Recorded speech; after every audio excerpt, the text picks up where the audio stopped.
Welcome back to the Prosperity Playbook Podcast. You have Renee Gogler here today, and I have a special guest with me today. So this is my friend Tyler Bergquist. He is a successful entrepreneur, a recovered addict, and also a mountain athlete. So today we are going to talk about some high performance habits because I think Tyler is the king of this. So on our normal theme, we are going to talk about the things that school didn't teach us, and kind of high performance habits is something we all really, really need. And there isn't really anybody that teaches us that. So welcome, Tyler.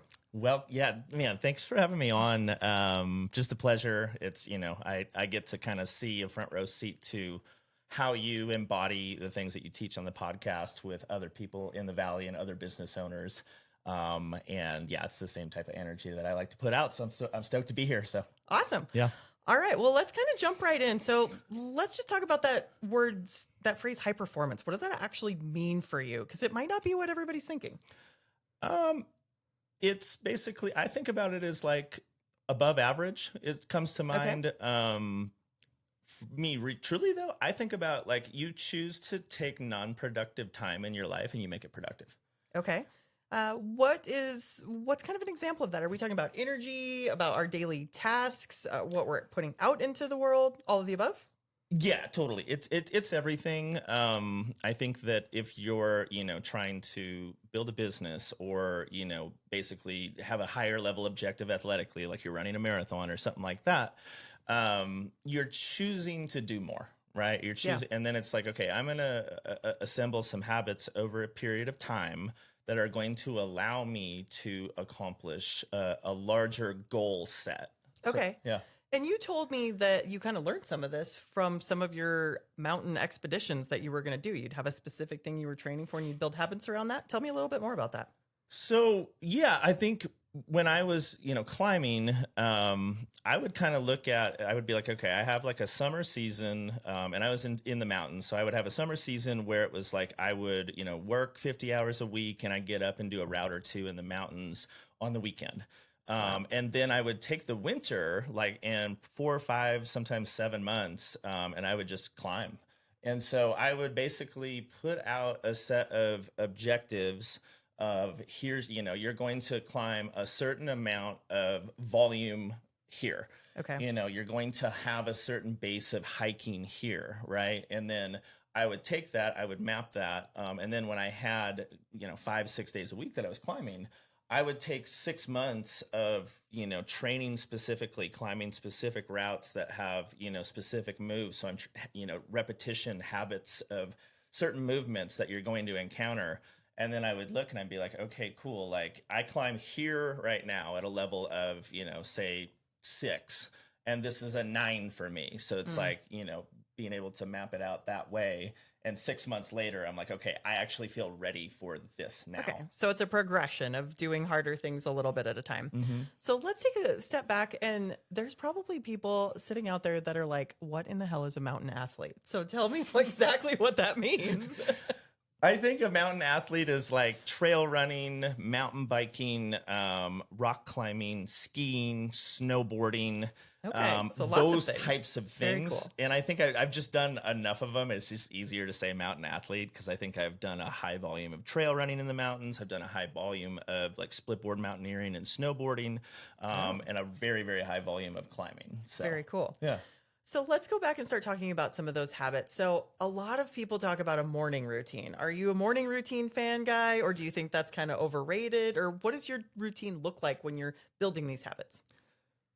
I think don't get too caught up in, because you will hear everybody will say you need to do this. I think that you need to maybe study a few different people, get a few different layouts, and make it work for you and your life and your schedule. I think people get hung up in legalistic in that. Mm-hmm. They'll study somebody and they'll be like, oh, I need to wake up at 5. I have to do a cold plunge. I've got to run 3 miles, before I can have like a cup of coffee. And then I do this. And it's like, well, that's really complex. Like, are you going to manage that over 3 months? Like you can do it for a week.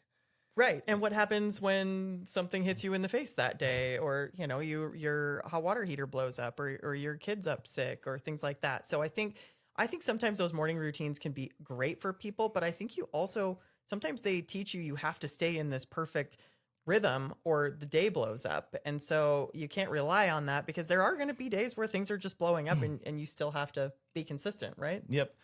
And yeah, I guess on that, as I'm thinking about this, like, I think I've found more success in allotting what I want to accomplish in a week. Okay. Because that allows the fluidity. I really just state, I'm like, okay, like bare minimum, 3 to 4 workouts. Okay. And they can go wherever, because those are, some are like the negotiable, like I could put this anywhere if I had to. Okay. It doesn't need to be in this specific time slot, right? Okay. So you have your fixed and your variable time slots. Okay. Basically, right? I like the idea of breaking it down on a weekly basis because I think week to week our schedules are going to change, the weather's going to change, all of those things. I got to imagine if you're training on a mountain side of things, like sometimes it's dark and sometimes it's not. So sometimes those things change and so does life. So a week feels like more manageable goal. Like if I can do this for a week, that seems easier than saying I'm going to do this every single day for the rest of my life. Mm-hmm. And I think it's keeping your mind in a position where you feel like you are winning. And if you have a little bit of margin that allows you to pivot and move and gives you another opportunity to get closer to your goal, if life kicks you in the teeth that morning, then you're still going to you have a better shot at really like mentally rigging yourself and framing things in a way of like, I am winning, I have momentum, and then things, will start to get easier. I love that. Actually, I think that is a huge point. So I want to focus on that for a minute because I think this could be maybe one of the biggest takeaways that come out of this. You're kind of rigging the game in your favor to make sure that you feel like it's a win every day, because nobody wants to come home at the end of the day and feel like they got their ass kicked.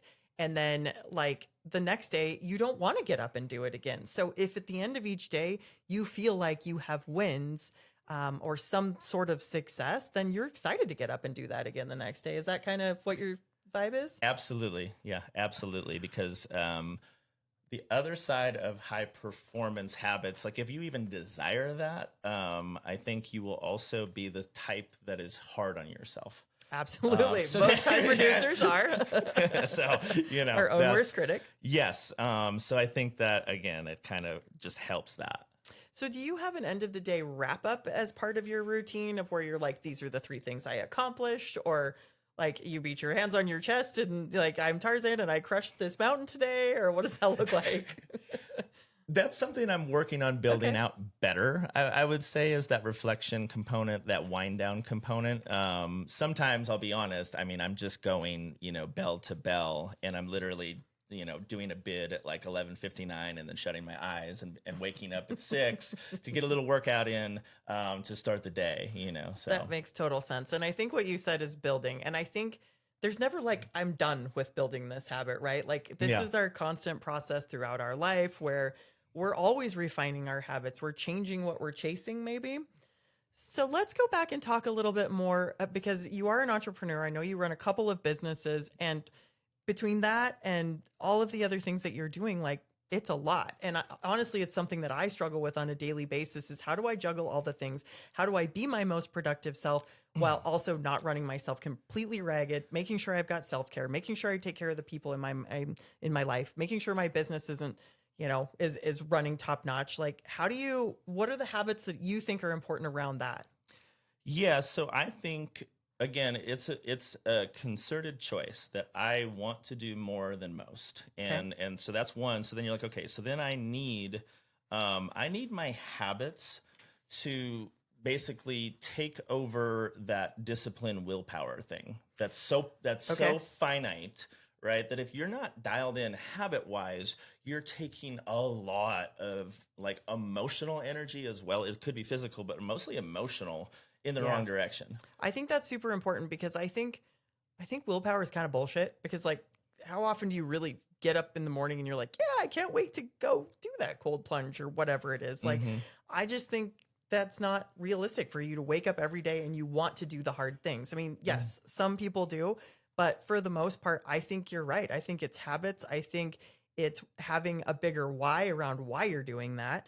And I guess I want to go back to that for a second. So you said you want to do more than most. Why? Is there something that drives that for you? Why do you want to do more than most? I mean, I've had to overcome a lot of adversity in my life, right? So And I know that I'm wired for the fight. And so that's part of it as well, is like accepting how you're wired, knowing that you can make changes, but also like pull some of your strengths there. Yeah. So I think that for me, it's absolutely like changing my family tree. You know, that's, we could do a whole nother podcast on that. Maybe that's just a little teaser for another time. No, teaser for another time. I love that. For sure. We'll talk about Tyler's family tree. But like, you know, I just turned 40 last summer. And it's important to me to be the youngest 40-year-old on the planet. I love that. Okay. What would that look like for you? So I want to be able to, like, off the couch, run, you know, a marathon in the mountains with Fert. I want to be able to, you know, go do yoga or mountain bike or go running, you know.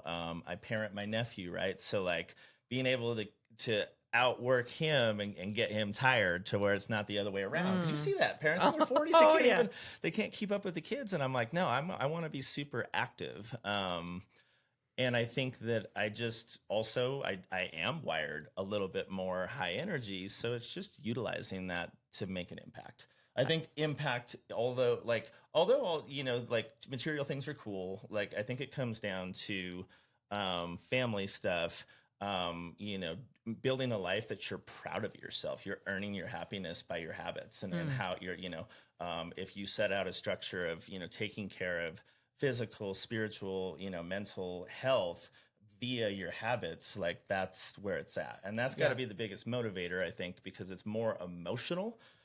You're not going to discipline yourself for a Ferrari, right? Like, you're going to discipline yourself to like make memories with people you love, like create change where you can. Yeah.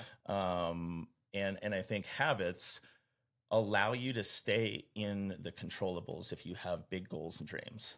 I think that's so smart. And I love what you said about being the youngest 40-year-old. The 40s, I'm 45, and I really strongly feel like my 40s are the best years of my life. I absolutely love my 40s. I feel like I am the most authentically who I am. But I will say that it's a struggle for me right now to get back to that being really healthy and physical. And I love that for you, it's not only just setting the example, but like being the one that's wearing him out. I think, you know, it's going to keep kids out of trouble, right? Like, just wear him out first. Yeah, you know, totally. And I think if you tie your habits to something like setting an example for the next generation, for people around you, attaching responsibility to why you're doing those habits, right? And it's like, you know, I just take it on as a responsibility. It's a responsibility to like be fit, be, you know, a person that's in contribution in society, right? Like those things. And that makes the hard decisions bigger than me. So everything is not just me, myself, and I, or reliant on me, but I'm attaching it to bigger things.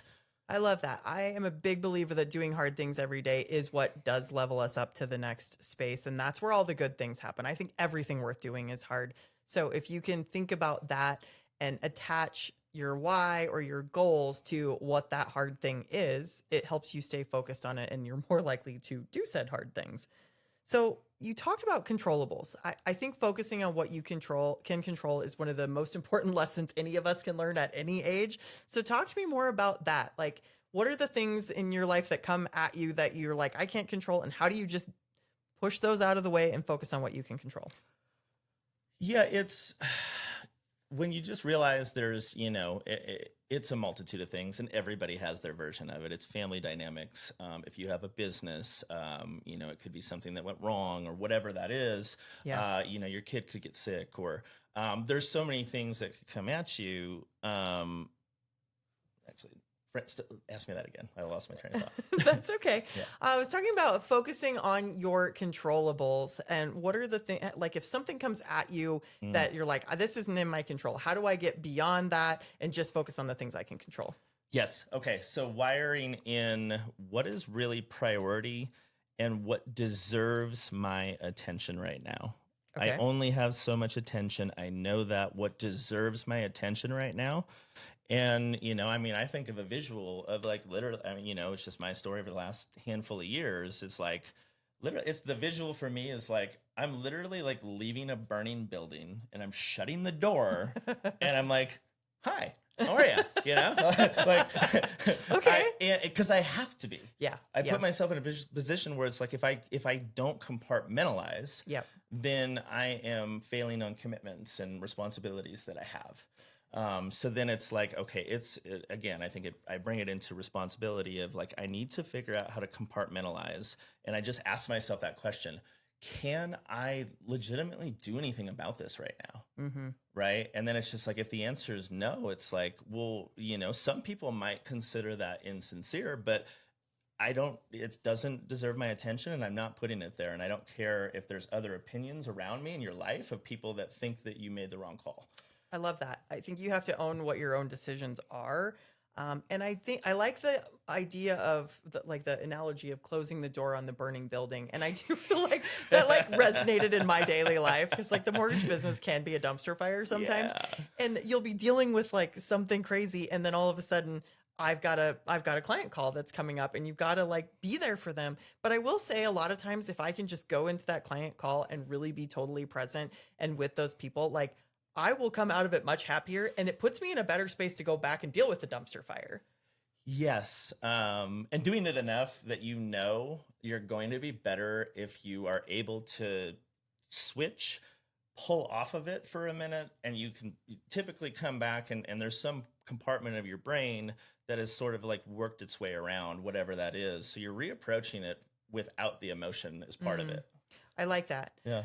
Well, and I think on that note, I kind of want to talk about the dumpster fire a little bit more, because I think, everybody talks about habits, and we're there's this myth of perfection. We're going to build these habits and then everything's going to go perfect. And I don't think that's what the real world is like. I think there are still times we get punched in the face, and there are times that we genuinely fail. So I want to talk about that, because I think failure is looked at as such a negative thing. And we've talked about this on the podcast before, but I think people are afraid of their failures. They're afraid of the negative things, and they don't want to share that. They don't want to hide, or they want to hide from it. Mm-hmm. And I think that we should celebrate our failures, because as long as we're learning something from it, we're going to move on and do something better. What are your thoughts on failure? It's just widely, it's just misconstrued, really. Yeah. Failure, if you think about every single thing in your life, it's based off of failure. Yeah. You didn't learn how to walk until you failed at it, right? And Great point. And you had so much optimism too, right? But if you gave up the first time you fell down when you were trying to walk, and that was it, then that'd be a sad life. So can you imagine that? It's just I guess this walking thing just isn't for me. You know? Right. Exactly. Or somebody gave me that same analogy about dating the other day. I think it was my coach, but she was saying if you just gave up on all relationships because your first boyfriend was a dud and that was just it, there would be no more population of the world, because nobody would be procreating in theory. So you can't let one thing not going perfect stop you from going forward. Well, and if you're trying to do something harder, it's how audacious to say you're not going to give yourself any evidence of effort to know where you stand, or how you even do that, and you're just stopping there without even put any effort in to even know. It's I thought it was this, it could be doing a specific thing on a job that I learned at one point in time. It was I have no idea. Oh yeah, I can do that. Oh yeah. And I'm I have no idea how to do this. I got to figure this out.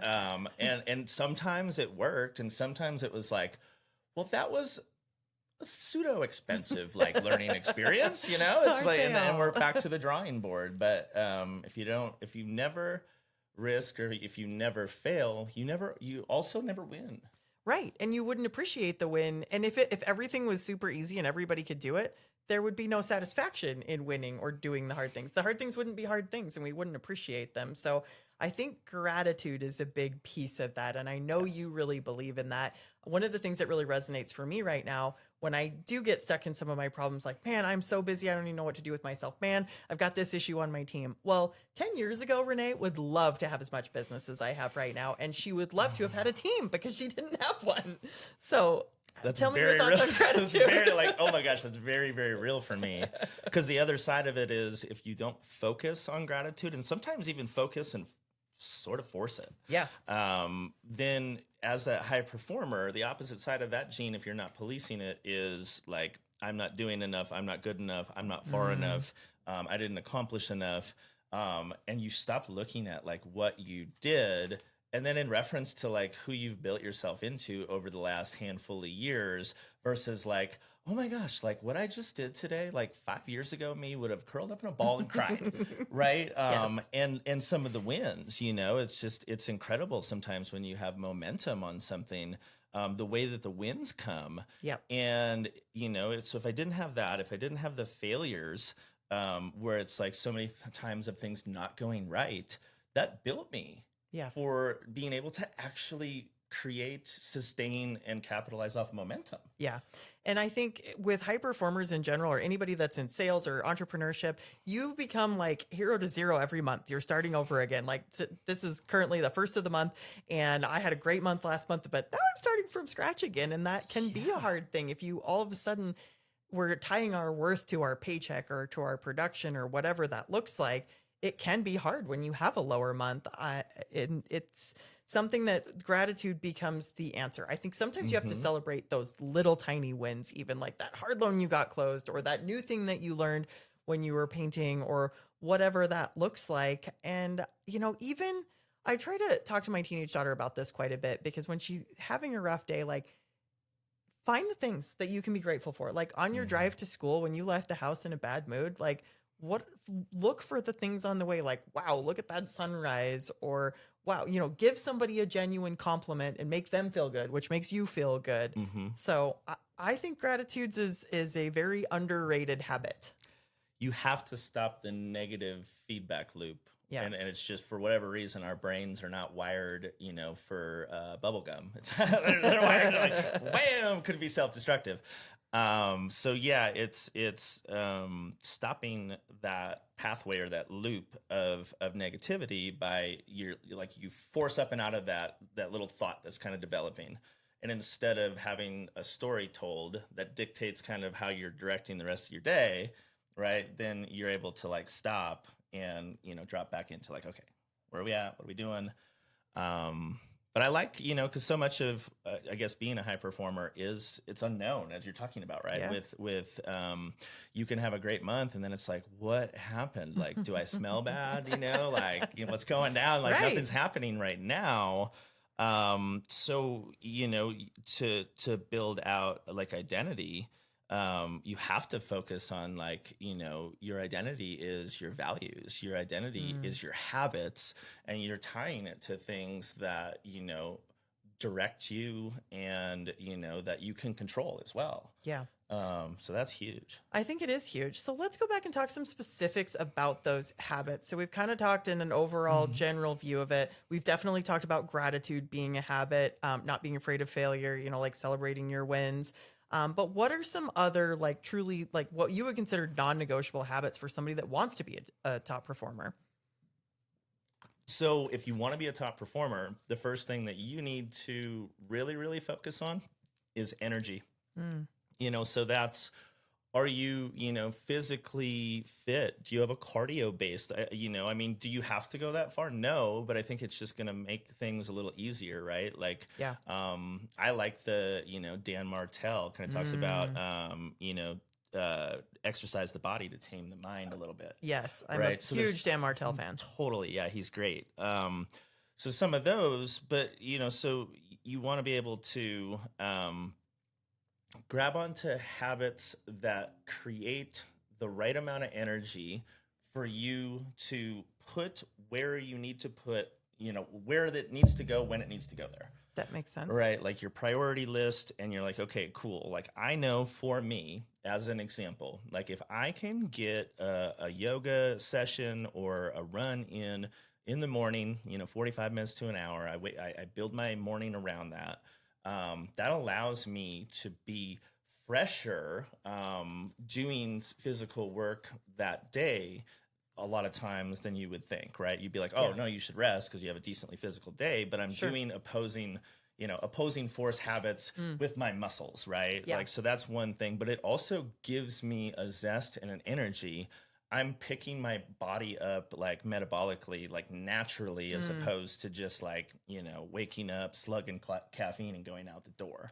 Yeah, I think there's a lot of truth to that. And I've shared with our listeners before that I've kind of been on that journey to try to rebuild my health and my energy, because I think that is one of the things that holds me back when I'm finding not being productive. The days that I get up and do a workout of some kind, I have energy the rest of the day. And there is a balance for me anyway, of if I do too much, then I'm cooked and I like hit about 11 o'clock and I just need a nap. And maybe you do need a nap. Maybe that's okay. That might be part of it. But I think you're right. I think for a lot of top performers, something physical at the beginning of the day, whether it is a hardcore workout or it's yoga or it's simply just a walk, I think that is a huge thing that sets the tone.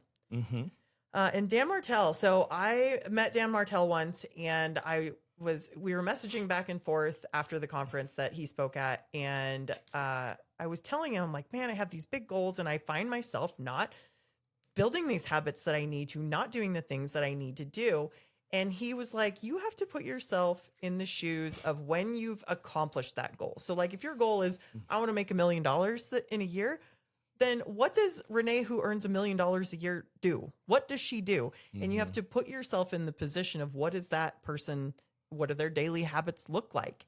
And that's how you figure out what those habits are. And that made a lot of sense to me. Yeah, you need, I think coaching, mentorship, that stuff's super important. You need people that are going to help. Like I think about it, like if you're in a maze, and you're going for it, right? Like you're the high performer. You're in the maze. You're trying to figure that out. You have somebody in a helicopter that's like, maybe go right, try that. Yeah, they can see it. They have the like an upscaled like view of what's going on, but more importantly, an emotional perspective, because you're tied, you're emotional, you're in it. That's a great blind point. spots. Yep. And so I'm a big fan of coaching. Obviously, that is one of the reasons, because I think they do see your blind spots. They can see that 30,000 feet view. I'm a big fan of counseling. I actually had a counselor tell me one time, that it's easier for somebody else to see. Like if you're climbing up a mountain, you don't necessarily know how far up the mountain you are. Maybe you do, but most people probably don't. But somebody that's standing down below, they can see how far up you've climbed. And it's a perspective thing. So somebody that can step back from your everyday, as you said, take the emotion out of it, they have a better perspective. So sometimes we do need that feedback from somebody else.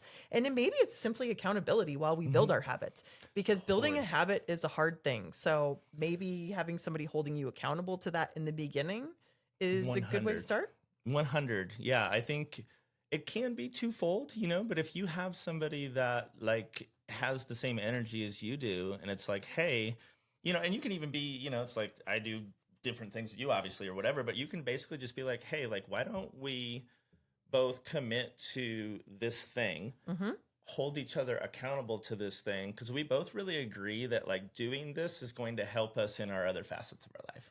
Exactly. And that might, I get what you say. It could be double-edged, because it could be a crutch that you just require at some point. But I do think sometimes it can just help build that habit of tracking your food or doing your exercise or doing your gratitudes or whatever that looks like for the day. Yep. And, and I guess maybe like a little shining a light on, like, if you get so like you're rocking and rolling in one facet, and maybe for you, that's like you have the mortgage thing is popping off, right? And you're like, gosh, I haven't been able to win at the level that I want to win in my health.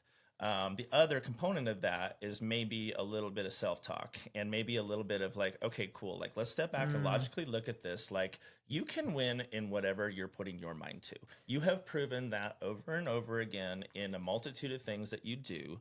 So you don't beat yourself up, and it doesn't go to a place of like, oh, I know I need to be doing this, but I'm not. Yes. But it's more so, it's like, okay, all you need to do is commit to directing energy over there. And if you direct energy over there, that thing will grow. This is such an important point. And your self-talk, we can talk about mentors all day long, but the person we're going to listen to the most is in our own head. It's that little Jiminy Cricket, or whatever the heck you want to call it back there. Your demons, whatever you believe, those are in there. And for me, I had a coach a long time ago, actually, that taught me how much I was self-sabotaging myself, because I would do exactly what you just said. I would say, oh my gosh, you're so stupid. Oh, you should be doing this. Oh, you're so lazy. And I would beat myself up so bad. And this coach literally taught me to talk back to that voice and be like, nah, not today. And it was really silly at first, but I genuinely did stop doing it. I mean, once in a while I'll catch myself. I had a personal trainer one time that said that when I was like, oh man, I'm so out of shape or whatever. She'd be like, stop talking about my friend that way. And I love that idea. Stop talking about my friend that way. Yes, because it frames it. Yeah, it does. It frames it in a different way. And so we have to give ourselves grace. We have to be kind, and we have to get our mindset right. And I think that is one of the most important habits that's going to determine success on any level in any facet of your life. So let's talk about that a little bit more. What is that? Did you struggle with that ever? Did you have that little voice in your head that was a problem? Oh yeah. Totally. As you were talking about that, I was picturing, you could pick any one of them, but the end of a Rocky movie. How does Rocky look, right? Like Right. He's a little jacked up. Like that's me in self-talk, or has been in certain seasons. That's me in self-talk where I'm like, somebody else could come at me right now, but I already did way more damage on myself. So it's like they can't even touch what I've already done, Yeah. But you realize that that's because if you have that going on, there's something that you need to be doing. There's something that you're called to do, however you want to frame that, and you're not doing it, and that's why you're having some of those things. I feel like that self-sabotage, or you're just not doing enough of the right things. So let's talk about habits on the flip side of that. So I think a lot of us have negative habits we need to unlearn. Has that been true for you?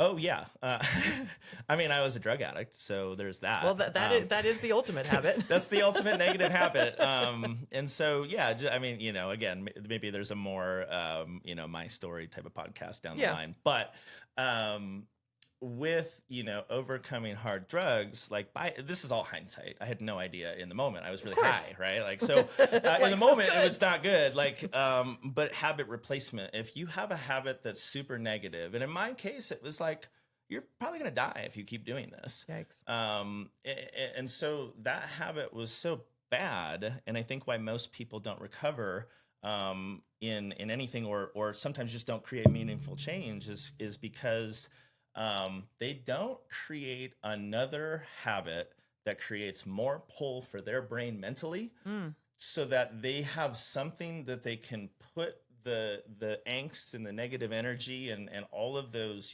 pathways that are built that way. And a lot of times, if it's food or drugs or whatever, you have changed your chemical makeup. Yeah, right. absolutely. Like you can't manifest happiness naturally sometimes. And so you need to rely on something that's so for me, it was, drugs to rock climbing, because adrenaline, I was like, oh, sweet. And I didn't spend my rent money, for sure. I had a great day, and I wake up and I don't hate myself, I love that. And so I got to, see, I was like, oh my gosh, all I did from a simple standpoint is I found a habit that created more pull for my brain to change. And it was more incentive to change because I wanted that other thing more. I love that. I think that I'm really glad you said food too, because I think food does not get enough credit as an addiction. It'll whack you out. It totally will. And I mean, it's definitely something that I've struggled with throughout my life. And I know a ton of people that have. And I think we all kind of start with those habits as a way to numb or run away from what's actually happening. And so I think what you're talking about is creating different ways to deal with those negative feelings that are in our life in a more positive frame, as opposed to just numbing it or forgetting it temporarily. Yeah. Gotcha. Okay. Well, I think that a lot of us have bad habits, and I think some of those are just simple ones. Like, I'm going to say the most common one right now is staring at our phone. It's a terrible habit. Yeah. And all of us kind of do it, for sure. I mean, it can be a huge time suck on my day, and I can all of a sudden realize I've just burned an hour doing nothing but staring at the black hole of my phone. And then you get a little bit frustrated with yourself around that. So let's go back though and talk more about starting your businesses. So there's definitely got to be some habits that are important when you're starting a business. And you can give us as much context as you want around your businesses, and then talk to us about maybe what drove you to start those and what your habits were to help you build those into the successes that they are. Yeah, totally. Basically, about a year after I moved to Bozeman, so it's about 8 years ago now, I went to school for a year, realized that wasn't my path. Basically via training for a marathon, met the gentleman who's now, been a coach and mentor to me for over 7 years. Wow. And I literally was just running with him. And he had what I did in climbing, he did in running. And so he had some things that I wanted, but he had, he was an entrepreneur. He had, some amazing coaches in his life, right? Like that had built success in multiple industries, but, were specifically, scaling out, networks and subscriber bases, like e-commerce stuff. And just the results, right, of like, creating a different type of money. And I understood the correlation via like, this is why I believe that you are meant to meet certain people at certain times. Absolutely. And then shame on you if you don't like have the optimism to like lean into what is this about? Like, who is this person or whatever? 'Cause doing that, he was my connection point to take like my lack of confidence because I didn't have business habits, right? I wasn't a professional at all. I was just a dirtbag climber. But he was like, dude, like the amount mountain athlete, right? Like the amount of things that you've done there, you have assembled like the playbook to be an entrepreneur because you have to create your own schedule. You have to create your own habits, your own structure of things you're doing. And because he was a mountain athlete and had, flipped the script, built, a healthy 6-figure lifestyle, like, they're financially independent, like have 3 kids, they're in their mid 30s and just have a lifestyle and a marriage and the whole package for me. Right. And I'm like, okay, that's amazing. And it was like, it was because of habits, right. And leveraging systems. And so my initial exposure to this stuff was leveraging like a mentorship leadership system that really taught you the playbook of being an entrepreneur and what to expect, and teaching every single thing that a traditional school doesn't teach. Man, that is so true that those are the things that they don't teach. And I think you touched on something really important around your schedule as an entrepreneur, because I think there's a lot of people that maybe work an 8-to-5 job and they don't like it and they want to go be self-employed because they think they're going to have all this freedom in their schedule and get to run their life and have all these vacations. And maybe there's a period of time, like 20 years down the road that happens. I don't know. But for the most part, in the beginning, it's the opposite of that. The people that are successful entrepreneurs probably work more hours than they did at their 8-to-5, and they're more disciplined around that. Do you agree? Oh, totally. It's like, oh, honey, that's cute. I know, right? I know. Oh, I want to start my own business so I control my life. Free time. And there is that, but you have to build the systems into it. Right. You have to build the margins into it. Anybody who's anybody would be like, if you're not willing to work 60 to 80 hours a week for 5 years on the front side of developing a business, regardless of what you're doing, then don't even start. Yeah. And so, but then there in turn, it's like you need to focus on habits like an Olympian does, or, that's how entrepreneurs, high performers think. It's like, oh, okay, cool. So if I'm going to start a business, and what was cool for me is I got that mindset of you have non-productive time. And somebody's like, oh my gosh, I'm so busy. I'm like, pull out your phone. Screen time. Let's look. Okay. And it's like, see all that time that you don't have? Yeah. That time right there? Yeah. It's like you choose to waste that. I choose to invest that. I like that. Invest that time. And so it's that idea of, taking non-productive time. And I would say to some people is like, if you feel pinned by your 8-to-5, it's just committing to some different habits to be able to leverage some non-productive time in such a way. And there's a multitude of different opportunities out there that would allow you to pivot more so than any other time in the history of mankind. Well, that's totally it. And I think the key of that is there's no free lunch and there's no easy money. And I think anybody that's looking for that quick money, that quick business that's going to just crush for them, or even like people always, I feel like all these kids these days want to be social media influencers. Let me tell you, as somebody who has a very small social media following, it's a freaking job. If you do not work that like a job, if you are not disciplined about how you are scheduling your content and shooting and coming up with new ideas and learning the new latest things on the algorithm. Like if you are not treating that as a full-time job, I can promise you, you will not make a full-time income on that. It's not an easy thing. Totally. Yeah, it's just crazy. Like, and I think what comes to mind for me, people look at the success stories. Everybody glorifies the success and they see somebody that's built it. They've created the systems, they've created the life and the lifestyle that they choose because they chose to ground it out for 5, 10, 15, 20 years to assimilate like what you're looking at and what your appeal of like, oh man, I should, be a business owner. It's like, yeah, but you don't start that way. Well, it's like the analogy of the duck. Like you see a duck floating casually on the top of the pond and it looks so calm and serene. And then you look underneath and it's like paddling like crazy. Like that is what being a business owner or a salesperson is like. And, or the iceberg, you see the tip of the iceberg, but not the giant thing that's down below. And the late nights and the answering your phone at all hours and the things that we're doing on the flip side. And that's not to say that you have to work 24/7 if you want to be an entrepreneur, because most of us are working for quality of life, right? Like you are working hard to make money for your family and also so that you can go climb more things. Yes? Yes, totally. 100%. No, I think that's it is why not commit to a lifestyle? And I think just entrepreneurship allows you to do that a little better. Yeah. But commit to a lifestyle that like, if you could design your life, what does that look like? And then just realize that it's just all like, in essence, it's a different set of habits that you commit to over time and more delayed gratification style habits, that will allow you to live differently for maybe, 5 to 10 years than most people are willing to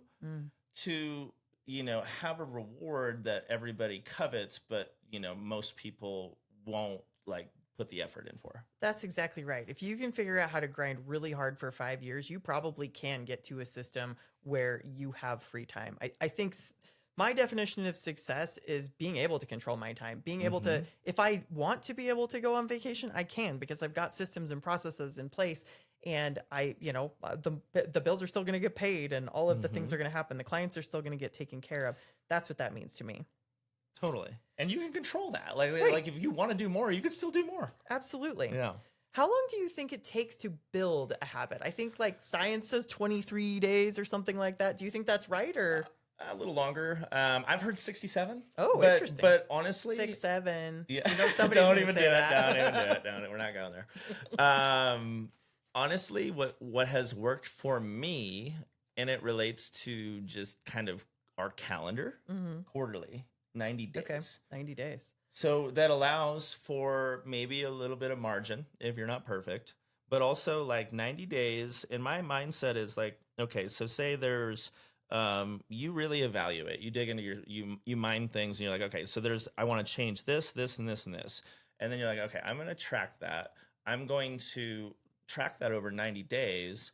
But you have little markers along the way. It's just a clean break. At end of the month, how you doing? Do you need to adjust or whatever that is? If you have an off day or you just didn't get to it that day, then just create a rule where you don't, like it's Atomic Habits, like don't make it 2 days in a row that you skip.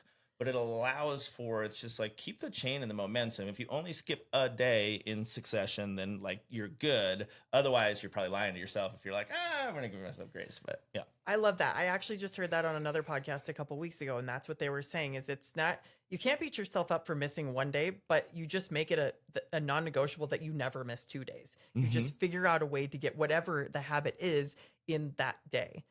So do you have a system that you track stuff, or do you just kind of know, like I'm a big nerd and I build myself these notebooks and I print them at Staples and I check off all the things that I want to be held, that I want to hold myself accountable to. Do you do anything like that? Oh, totally. Yeah. I have like my version of a daily 5, and that's, just connecting with human beings anywhere and everywhere. I'm an entrepreneur, and the multitude of things that I do is because I care about people. I want to impact people. I want to help solve problems for people. And so if I want to do that at a high volume, it just means that's like my identity and how I live my life. I built a habit of just getting in touch with like if I'm in Ace Hardware, I'm not like looking at my phone. I'm like, hey, how's your day going? You know? I love that. Yeah. What a great daily habit. I might be the opposite. I'm like, how can I not leave my house today? But I love that you're creating a habit of interacting and just kind of loving on people. That is amazing. I love that. And I love the idea of the 90-day burn is what I would maybe call it. Like you're setting sprints. I read a book that talked about that as setting, instead of doing like annual goals, if you chunked it into four quarters, or basically your year is only 3 months long, because everybody puts that big push at the end of the year to hit their goals and do whatever. So if you could do that 4 times a year, that's just going to up the game a little bit. So if you can focus on a new goal or a new habit for 90 days, and then once you've got that one knocked out of the park, maybe you expand that one, or maybe you move on to something else. Like, I mean, the goal is like, you're not trying to spend a year on a 90-day habit, are you? So it's like, okay, I want to like get good enough at this that I feel like I really invested that 90 days to be better at this. And I can look at myself and I can be like, okay, you are dialed in with this. And ultimately now you have more bandwidth and it's in your systems. And then, but what Q1, what's important to you habit wise in Q1 is probably totally different than Q3. Yeah. So it allows you to just be like, okay, like 90 days at a time, that's enough to go from like where you don't like where you're at with a habit to where you feel good about where you're at with a habit, to switch to another one that's going to also like keep that idea of leverage going for you. Yeah, 90 days feels like a right amount of time to be able to make a significant difference in something, but also still have perspective on where you came from. So you can see that progression there. So I think that's a really good number. Do you think that there's something that most people do wrong when they're trying to build habits? Like what causes people to fail when they're trying to build a habit? 100%. Too big of a task list is very, very, very high up there for people. Yep. And they're I don't know why people are so optimistic and like, I can carry this for 3 months, and it's just like a week in, they're like, I don't got it, dude. We talked about that on our episode around New Year's resolutions and like how to do things a little bit better on that. Because I think you're right. Everybody's like, I'm going to eat healthy. I'm going to go to the gym every day. I'm going to save money, like literally going to change their life into being the best human ever, just all at once. And it's just not sustainable because it's not real life. Yeah, you got to start small. It's a combination of 2 books, The Compound Effect and Atomic Habits. 2 great books. It's like, something that is, I think, about 1 foot in and 1 foot out of your comfort zone with a habit you're trying to build. I love that. That's a great analogy. Yep. So you're still kind of staying where you are. You haven't completely jumped off the cliff. Maybe you just got 1 foot still on the edge of that cliff, but you're still attempting to get into that harder space. You're pushing yourself just enough to where it's not a risk that's going to totally tank you, maybe. You have some banked confidence. Does that make sense, right? Yeah. Like you have some banked confidence of like, okay, I'm pseudo comfortable with this, but then if I try to up that a little bit, like that's uncomfortable. Gotcha. But it's manageable uncomfortable, right? Makes total it's not sense. Like, 5 pounds to 500. And you're like, all right. So on that note, if a listener out there could implement one thing this week that they should try to make for a habit, like what would you recommend that to be if they want to like level up and become a high performer? Oh, they got to figure out why they're building new habits. The one thing, why are you building new habits? Like why? What does that mean to you? What does that do for you? What problem does that solve for you? What does that allow you to accomplish? And figuring that out. Because if you have clarity around that, then you're like willing to do the other work that requires not just like the motivative end of it, but like the follow through. After motivation fails you, you're like, oh, I can manage this, Yeah, I think that's exactly right. Figure out the why first, because nothing else. I mean, if your why isn't strong enough, that's why you're going to fail. Like figure out why you want that goal, what that actually means in your life. Again, back to the example, if I want to make $1 million, like, why do I want to make $1 million? Like, that isn't the why. It's the, what does the $1 million do for my family or for charities I contribute or whatever. You have to figure out what the why, and you might have to ask yourself why a few times, like say what the goal is and then say why, and then figure what that does, and then say why behind that, and go 3 or 4 or 5 deep. Oh, totally. You could be like, oh man, my why is my kids. And like 3 months later, it's like, you haven't done anything. So apparently that's not your why. It sounds good. It's probably not it. So you better figure out whatever that why is the one that motivates your feet to do the actions. Doesn't just sound good to the crowd. Yeah.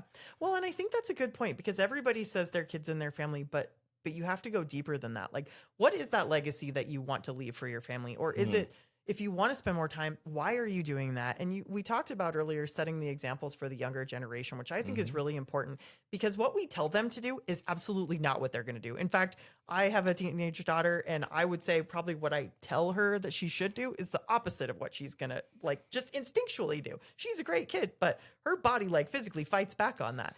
But she definitely watches what I actually do. And that is what, whether she believes it or even realizes she's doing it or not, that is where her habits come from. Those people will do 50% of what you do right and 200% of what you do wrong. Ooh, that's scary. A lot of times, if you use that as a filter, you're like, oh, okay, let's keep all of this, in check. Like, well, so let's put a bow on this. And if we go back to the beginning and say, okay, what do we wish that the schools were telling these kids? Like, what do in a bumper sticker, like, what do we wish that the schools were teaching the kids as to how they need to build habits and why that's important for them? I think that we should have been taught, we should be teaching like value-based leadership. We should be teaching people skills, relational skills, communication skills, because guess what? Like, if you want to be a high performer, you're going to have to add value and impact people in some way. I think that's a really good point too. And for me, that's a big part of what my why is. It is, of course, my family, but it's also the customers that I serve. I want to do a great job for them. I want to help them build wealth for their families. So I think connecting with other people can be a part of your why, making a difference in people, helping them. You can't prevent people from going down the path that you or I went down, but we can share what our path has been, and then they can make an educated decision of whether they want to go down it or not. Yeah, that's I like this one. If I can't change anybody unless they're wearing diapers, Ooh,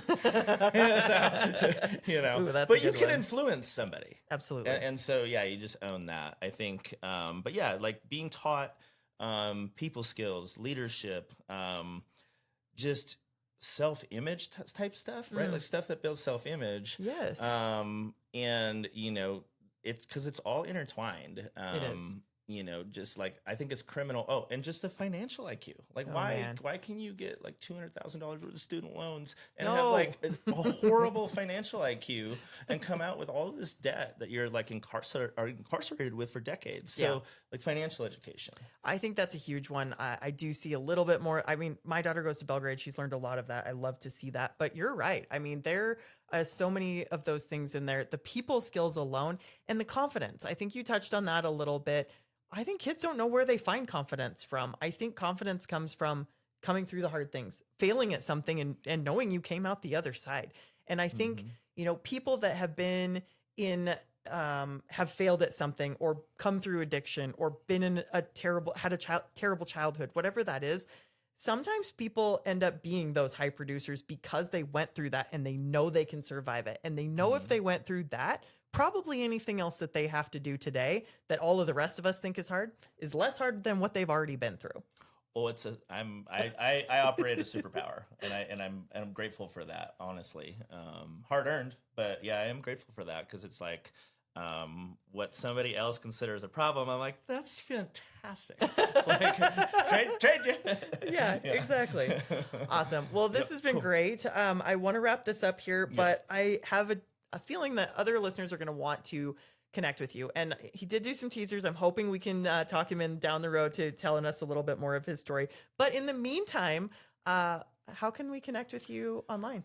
Yeah, so I'm just kind of building out the online presence, but Inspired Painting is, my company in the Valley here, and I'm about to kind of create a landing page so people can just see the different types of projects that I've done and things like that.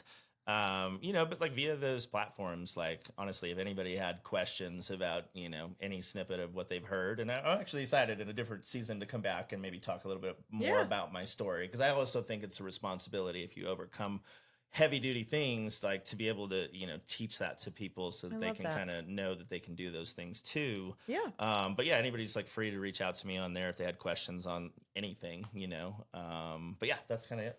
Awesome. Well, thank you so much for being here. There's a ton of good value here. If you are not already a subscriber, please do like this. Please share it with somebody you know. And we really appreciate you being here. And here's to empowering each other one story at a time.